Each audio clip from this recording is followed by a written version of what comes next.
Assalamualaikum warahmatullahi wabarakatuh. Seperti biasa saya akan membahas alur cerita dari Against the Sky Supreme ya guys. Sebelum ke pembahasan jangan lupa, like, comment and subscribe ya. Yuk tanpa basa-basi lagi kita langsung ke pembahasannya. Di episode sebelumnya, Tan Yun dan Chuk Xiaosa berjalan di pasar dengan semangat yang menyegarkan. Bos, kamu terlalu baik. Kamu menakuti Zhang Hongbi dan Miao Jincheng seperti cucu, ucap Chu Xiaosa berkata dengan penuh semangat kepada Tan Yun. Tan Yun membuang senyumnya dan berkata dengan suara serius, kertas tidak dapat menahan api, cepat atau lambat Miao Jincheng akan tahu bahwa saya tidak memiliki latar belakang. Sebelum itu, kita harus membuat diri kita lebih kuat sesegera mungkin, ucap Tan Yun. Setelah Chu Xiaosa menganggukkan kepalanya, dia berkata, Bos, sekarang kita memiliki batu abadi, mengapa tidak membeli beberapa pil abadi hukuman untuk meningkatkan kekuatan kita, ucap Chu Xiaosa. Tan Yun tersenyum dan berkata, di Suanyuan Xiancheng, bahkan jika itu adalah tanah terlantar, tidak ada obat mujarab hukuman berkualitas tinggi untuk dijual. Apa gunanya membeli obat mujarab hukuman tingkat rendah, menengah, dan tinggi? Apa yang kamu lakukan untuk membeli eliksir hukuman dari toko lain, ucap Tan Yun. Mendengar ini, Chu Xia tertegun, Bos, terakhir kali saya pikir Anda bercanda ketika Anda mengatakan bahwa Anda dapat memperbaiki eliksir hukuman berkualitas terbaik. Bukan, tapi Anda benar-benar tahu cara membuatnya, ucap Chu Xiaosa. Omong kosong, sudut mulut Tan Yun sedikit naik. Oke, ayo pergi membeli beberapa tungku alkimia, ucap Tan Yun. Tungku alkimia? Chu Xiaosa bingung, kita sudah punya 5.000 botol tungku alkimia. Mengapa kita akan membelinya? Tidak mungkin kita beli kembali dan kemudian menjualnya kembalikan, ucap Chu Xiaosa. Tan Yun berkata, berhenti bicara omong kosong, saya membeli tungku alkimia untuk alkimia. Adapun 5.000 botol, saya berencana untuk menggunakannya, membeli 5.000 botol lagi, ucap Tan Yun. Setelah mendengarkan ini, Chu Xia menggaruk kepalanya dan berkata, Bos, apakah Anda memiliki 10.000 botol tungku alkimia untuk alkimia? Tungku itu untuk pil hukumani ya, ucap dari Chu Xiaosa. Tentu saja, jika ramuan itu cukup, ucap Tan Yun. Mendengar ini, Chu Xiaosa memutar matanya dan berhenti berbicara. Dalam hatinya, dia tidak percaya bahwa Tan Yun dapat mengendalikan 10.000 tungku alkimia pada saat yang sama. Dalam setengah hari berikutnya, Tan Yun membawa Chu Xiaosa ke hampir semua toko yang menjual tungku alkimia di kota Fangxi. Dan baru saat itulah dia membeli 5.000 botol tungku alkimia artefak abadi dengan tingkat yang berbeda. Harga setiap botol tungku alkimia abadi kelas rendah adalah 10.000 batu abadi kelas rendah, sebotol tungku alkimia abadi kelas menengah adalah 30.000 batu abadi kelas rendah, sebotol tungku alkimia abadi berkualitas tinggi adalah 50.000 batu abadi kelas rendah, dan sebotol tungku alkimia abadi kelas atas ini adalah 100.000 batu abadi kelas rendah. Tan Yun menghabiskan 3,5 juta batu abadi kelas menengah untuk membeli 5.000 botol tungku alkimia ini, dan sekarang dia masih memiliki 1,5 juta batu abadi kelas menengah yang tersisa.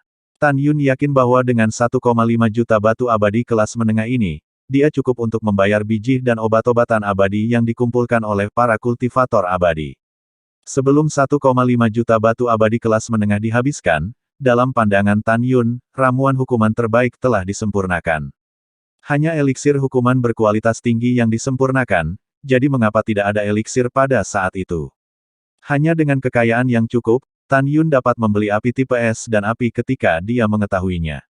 Setelah mengambil keputusan, Tan Yun dan Chu Xiaosa kembali ke paviliun surgawi kota Sishu.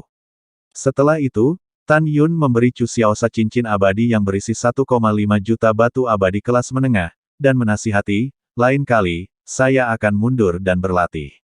Kamu ambil batu abadi dan bayar biji yang abadi dari obat mujarab dihargai. Setelah 32 jenis biji dan semua jenis obat mujarab lengkap, Anda dapat memanggil saya lagi. Dan juga, kamu terlalu lelah untuk sibuk sendiri, kamu dapat merekrut beberapa teman untuk membantumu selama ini, ucap Tan Yun. Chu Xiao tersenyum dan berkata, oke bos, kamu bisa mundur dengan tenang, dan sisanya Anda tidak khawatir tentang itu. Jika ada sesuatu yang tidak bisa saya selesaikan, saya akan memanggil Anda lagi, ucap dari Chu Xiaosa. Tan Yun tersenyum puas, dan datang ke akordeon di lantai 6, dan kemudian mengorbankan biji master terbaik di dalam telinganya, Tan Yun memasuki aula utama di lantai pertama untuk mundur dan berlatih. Efisiensi kerja Chu Xiaosa sangat cepat, dan hanya butuh setengah hari untuk mempekerjakan dua gadis dari Xiao Jiabiyu di luar kota.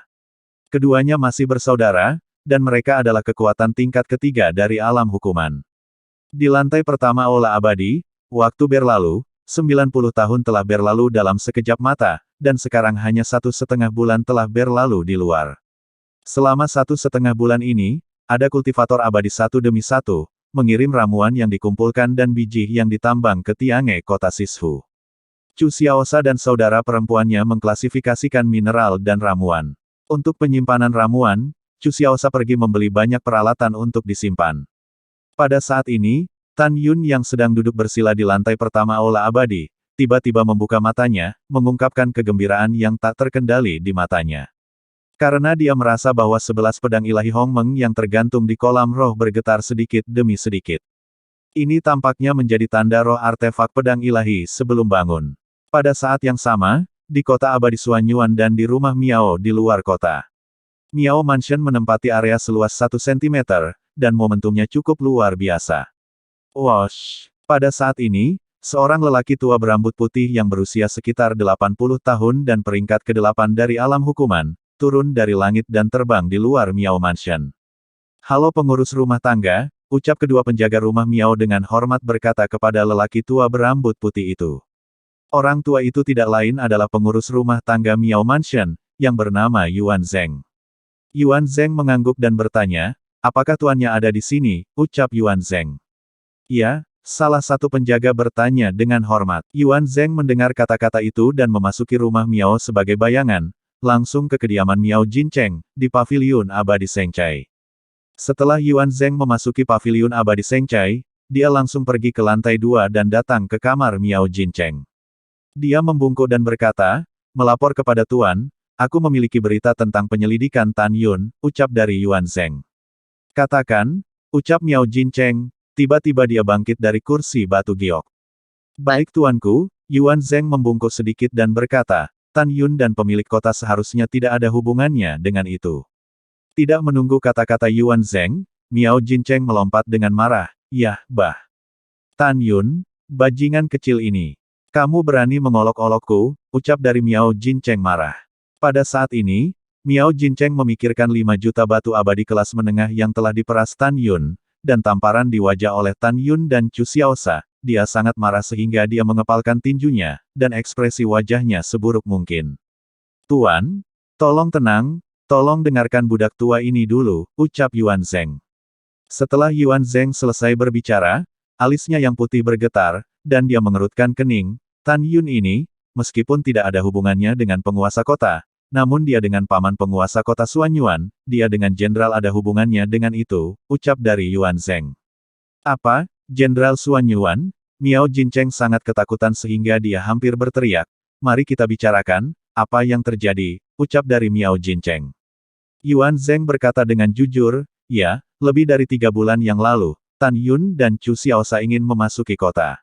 Jenderal Suanyuan tidak setuju, tetapi setelah Tan Yun mengalahkan 100 tentara abadi dengan cepat dengan kekuatan peringkat pertama alam hukuman, Jenderal Suanyuan memberi wajah Tan Yun demi penghargaan, dia ingin Tan Yun bergabung dengan tentara.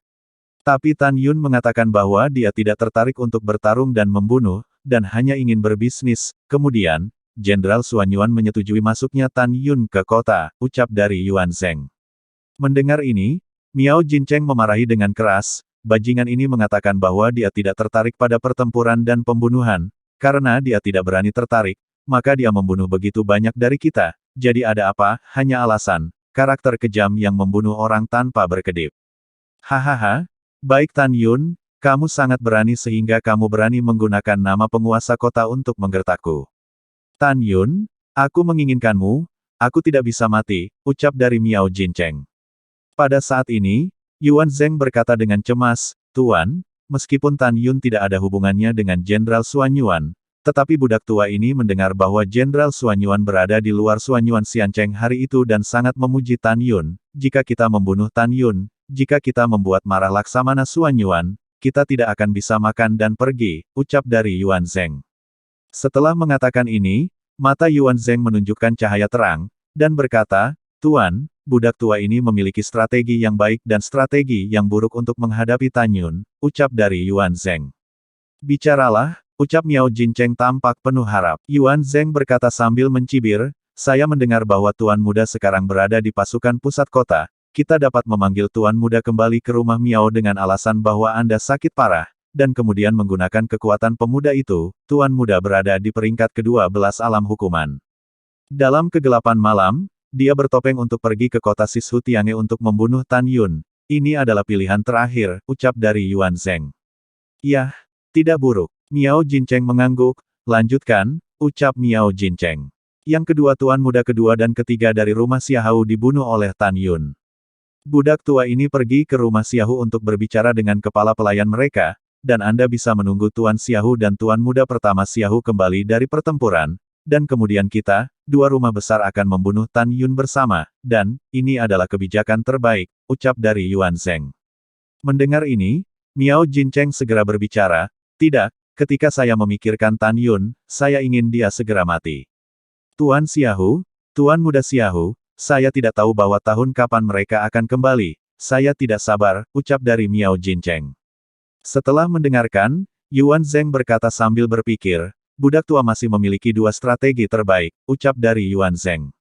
Katakan, ucap Miao Jincheng tampak tidak sabar. Yuan Zheng berkata, Tuan, putra Tan Yun ini tidak menghormati ayah angkatmu, kamu dapat meminta ayah angkatmu untuk mengirim seseorang untuk membunuhnya. Dan, selama Tuan menemukan cara untuk membiarkan masalah ini masuk ke telinga Tuan Kota. Bahkan jika Tan Yun memiliki 100 nyawa, itu akan cukup untuk dibunuh, ucap dari Yuan Zheng. Mendengar ini, Miao Jincheng bertepuk tangan. Melihat Yuan Zheng dan berkata, oke, sangat bagus, keempat strategimu layak dilakukan, dan Tan Yun yang memprovokasi sebuah insiden, meskipun Tan Yun dibunuh oleh penguasa kota, saya khawatir kami tidak bisa memakannya dan pergi. Ada juga masalah ini, saya tidak akan membiarkan ayah angkat tahu untuk saat ini, jika aku tidak bisa menyelesaikan masalah sepele ini, ayah angkat pasti akan kecewa padaku, ucap dari Yuan Zheng. Mendengar ini, Yuan Zheng mengangguk dan berkata, itu masih tuanmu, kamu sudah memikirkannya. Miao Jincheng mencibir, Tan Yun, kamu pasti tidak pernah berpikir bahwa lelaki tua ini akan mengetahui detail dirimu begitu cepat. Biarkan aku memberitahumu, lelaki tua ini memiliki banyak cara untuk membunuhmu, ucap dari Miao Jincheng.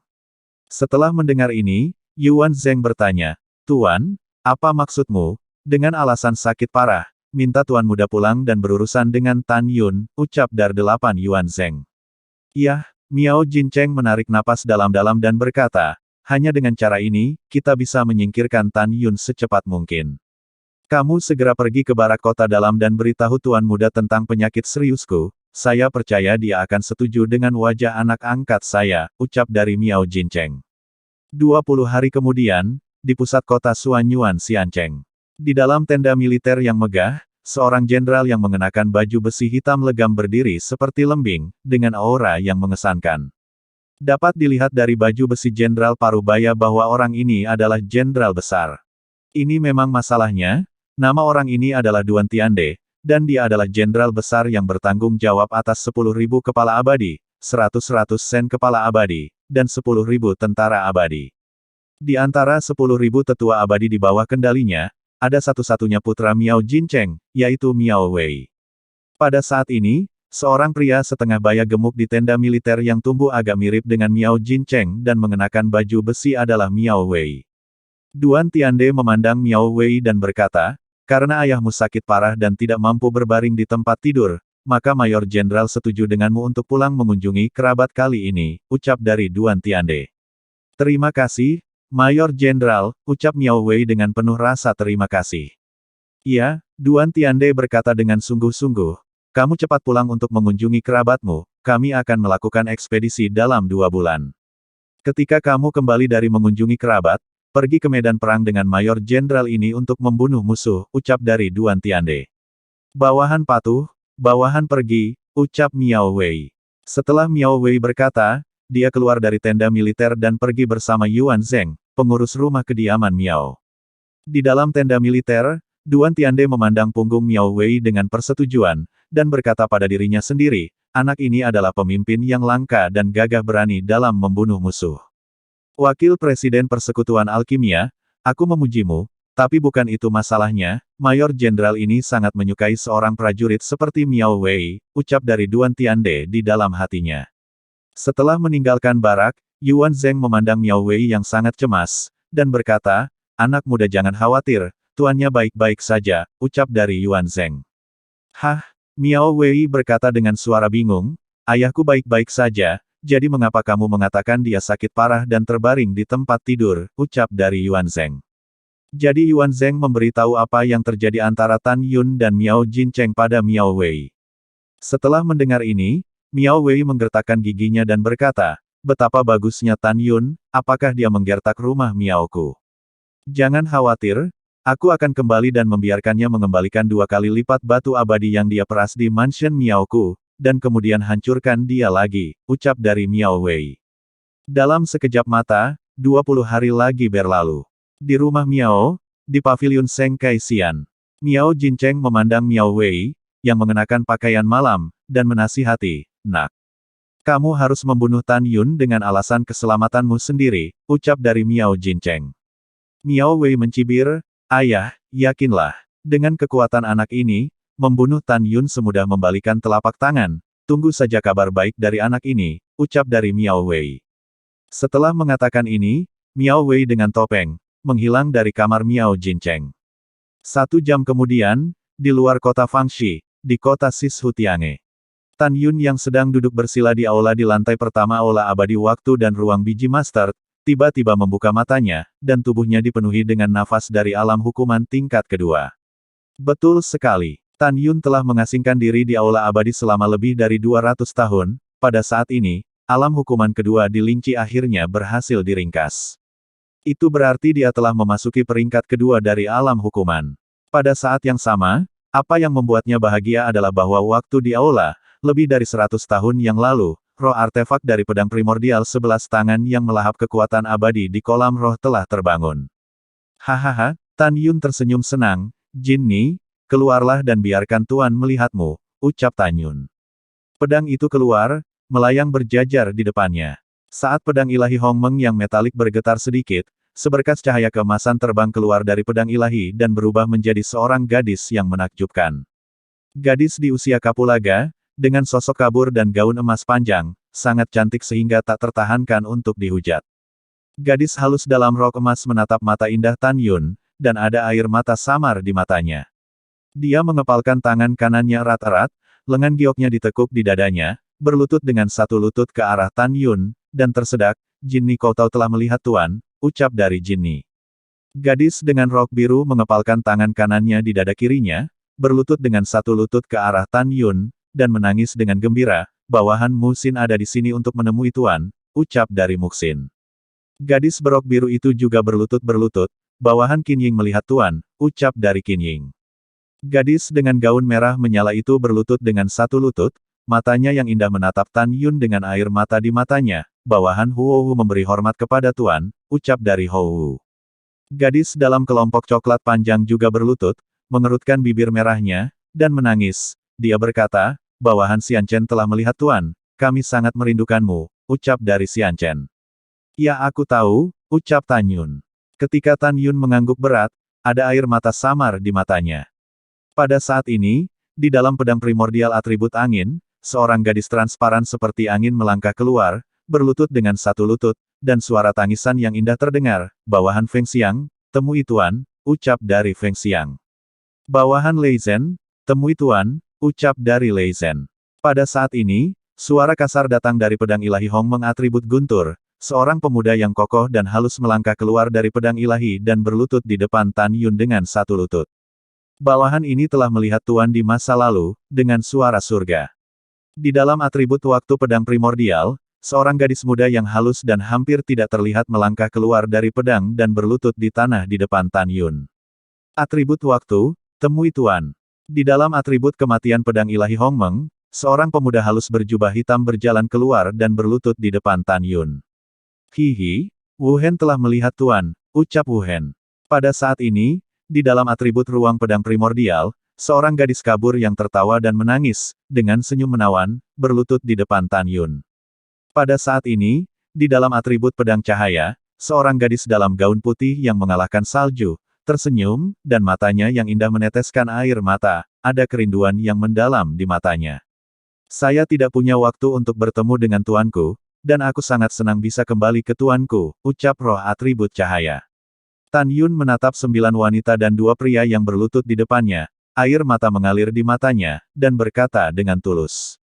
Tahukah Anda, Tuan sangat merindukanmu, ucap Tan Yun. Air mata Jinni mengaburkan pandangannya, suara alam terdengar, Tuan, Jinni sering memikirkan kekacauan tertinggi, asal tertinggi, dan pengkhianatan dan mengutukmu untuk memasuki siklus reinkarnasi abadi, dan bawahan tidak sabar untuk meminum darah mereka, ucap Jinni. Mata roh artefak lainnya juga penuh amarah. Mata Tan Yun penuh dengan kedinginan, jangan khawatir, aku membawamu di masa lalu, dan aku bisa membuat langit dan dunia bergetar karena kita, jadi kehidupan terakhir Tuan juga bisa. Kita sekarang telah tiba di 9 surga Hongmeng, Tuan akan memasuki alam kaisar besar dengan kecepatan tercepat, dan kemudian terbang ke kampung halaman kami, alam Dewa Hongmeng, untuk membalas dendam. Kami tidak hanya ingin mengambil kembali semua yang hilang, tetapi juga menghancurkan alam Dewa Chaos dan alam Dewa Origin God, lebih baik mati daripada Supreme Being, ucap Tan Yun. Setelah berbicara, Tan Yun berkata, bangun ucap Tan Yun. Terima kasih, Tuan, Jinni dan 11 lainnya roh berdiri dari tanah. Setelah itu, Tan Yun menceritakan semua artifak roh tentang mantan istrinya, Sen Subing dalam kehidupan ini. Tentu saja, itu juga termasuk bahwa kera iblis pembunuh surgawi memiliki warisan Dewa Naga Iblis, singa Dewa Naga Emas memiliki warisan Dewa Naga Emas, Tuoba Yingying adalah reinkarnasi dari dewa-dewa klan surgawi, dan dia saat ini, istri, dan lain-lain. Semua informasi diberitahukan kepada roh artefak. Roh artefak sangat senang mendengarnya. Setelah itu, Tan Yun dan semua roh artefak mengobrol dengan gembira sejenak. Karena roh artefak tidak bisa meninggalkan pedang ilahi Hongmeng untuk waktu yang lama, roh artefak terbang kembali ke pedang ilahi beberapa saat kemudian. Tan Yun memandangi 11 pedang ilahi Hongmeng yang melayang di depannya, dan matanya penuh dengan niat bertarung yang tinggi. Sekarang Jinni dan yang lainnya semua sudah bangun, dan setelah aku mengatur formasi pedang ilahi pembantaian Hongmeng, tidak hanya kekuatannya akan sangat meningkat, tetapi yang baru juga akan diturunkan, 4 kekuatan magis. Dalam serangan 4 kekuatan gaib ini, bahkan makhluk abadi dari peringkat ke-12 dari alam abadi akan dihukum dengan 9 kematian. Jika saya berada di formasi pedang pembantaian Hongmeng, dan kemudian melakukan seni pedang pembantaian Hongmeng, kekuatan seni pedang akan meningkat 3 kali lipat lagi. Dengan cara ini, saya, Tan Yun, tidak akan takut bahkan jika itu adalah kultivator peringkat pertama di alam pemurnian, ucap Tan Yun. Tidak ada keraguan bahwa Tan Yun identik dengan menentang langit. Anda harus tahu bahwa apakah itu seorang biarawan di alam fana atau abadi di dunia abadi. Ketika tingkat kultivasi menjadi lebih tinggi dan lebih tinggi, kekuatan tantangan lompatan katak akan menjadi lebih rendah dan lebih rendah. Dan bagaimana dengan Tan Yun? Semakin tinggi tingkat kultivasinya, semakin kuat kemampuannya untuk menantang. Ketika dia berada di benua Huangfu yang fana, kemampuan Tan Yun untuk melompati tantangan tidak pernah melebihi 8 alam kecil, tetapi sekarang, dia dapat melompati katak untuk menantang makhluk abadi yang lebih tinggi dari alam kecil tingkat ke-11-nya sendiri. Tan Yun yakin bahwa ketika dia memasuki peringkat keempat alam hukuman, dia akan mengolah tubuh tanah Hongmeng dari peringkat awal 11 hingga tahap minor peringkat ke-11. Memikirkan hal ini, Tan Yun tidak langsung berkultivasi, tetapi melepaskan kesadaran abadinya, yang sekarang sebanding dengan kesadaran abadi dari hukuman tingkat 9 di alam hukuman, dan diam-diam diturunkan ke setiap ruang pelatihan di aula lantai 2, batas kera tua dan 11 binatang. Melalui pengamatan, Tan Yun menemukan bahwa kera iblis pembantai surga, singa dewa naga emas, naga iblis, raja beruang naga Tianluo, dan 7 raja klan lainnya sekarang semuanya telah pindah dari tahap transendensi tingkat ke-10 ke binatang abadi masa bayi. Binatang abadi tingkat pertama hingga ketiga disebut tahap awal, urutan keempat hingga keenam disebut tahap pertumbuhan. Urutan ke-7 hingga ke-9 adalah tahap dewasa, urutan ke-10, ke-11, dan ke-12 adalah periode kesusahan. Hah, tiba-tiba Tan Yun sepertinya menyadari sesuatu, dia mengerutkan kening, dan indera keabadiannya mengunci kera iblis pembantai surga dan singa naga emas. Ditemukan bahwa meskipun kedua binatang itu adalah binatang abadi tingkat pertama dalam masa pertumbuhan mereka, aura yang mereka pancarkan lebih kuat daripada aura tingkat keempat dalam tahap pertumbuhan mereka. Dan nafas kedua binatang itu masih meningkat. Segera, mata Tan Yun menunjukkan warna pencerahan. Dia tahu bahwa ketika kedua binatang itu dipromosikan ke peringkat pertama dari binatang abadi, mereka telah mulai memperoleh warisan Dewa Naga Emas dan Dewa Naga Iblis. Tan Yun jelas bahwa ketika warisan kedua binatang itu sepenuhnya dibuka, mereka dapat dengan mudah merobek binatang peri Orde 8 biasa dari tingkat budidaya binatang peri tingkat pertama. Dengan senyum tulus, Tan Yun memanipulasi Xianzi dan keluar dari ruang pelatihan 11 binatang. Dia memutuskan untuk memburu lebih banyak binatang peri di masa depan, dan memberikan sumber dewa binatang peri kepada 8 raja klan seperti Moer untuk melahap dan meningkatkan kekuatan mereka untuk tantangan lompatan. Setelah mengambil keputusan, Tan Yun memeriksa situasi Tian Lao, Wei Kuan, Huang Fuguchong, Guan Xuankong, dan Guan Xuankui di ruang pelatihan Aula Abadi lantai 2, dan menemukan bahwa 5 orang telah dipromosikan ke peringkat pertama dari alam hukuman. Kemudian, Tan Yun datang ke ruang pelatihan Aula Peri lantai 3, dan menemukan bahwa Shen Subing layak menjadi gadis manis dari 3 dewa di masa lalu, tetapi sekarang dia telah memasuki alam hukuman tingkat kedua. Dan Namong Yukin, Tang Mengyi, Tang Xinying, Si Hong Xiao, Tan Tai Xianer, Gongsun Ruoxi, keenam istri semuanya adalah tingkat pertama di alam hukuman. Sue Zian, Feng Qingcheng, Ying Ying, Shen Suzhen, Namong Ruxue, Murong Xixi, Song Huixin juga merupakan tingkat pertama dari alam hukuman. Fang Ziqing yang melahap kekuatan spiritual dari batu roh akumulasi, telah memasuki tingkat ke-9 dari tingkat ke-8 dari alam Ascension. Pada saat ini, ada tanda samar menembus penghalang dan memasuki kesempurnaan alam Ascension. Di ruang pelatihan, Shen Subing yang sudah menjadi peringkat kedua alam hukuman, perlahan membuka matanya yang indah dan berkata sambil tersenyum, "Suamiku, bagaimana keadaan di kota Sishu sekarang?" ucap Shen Subing.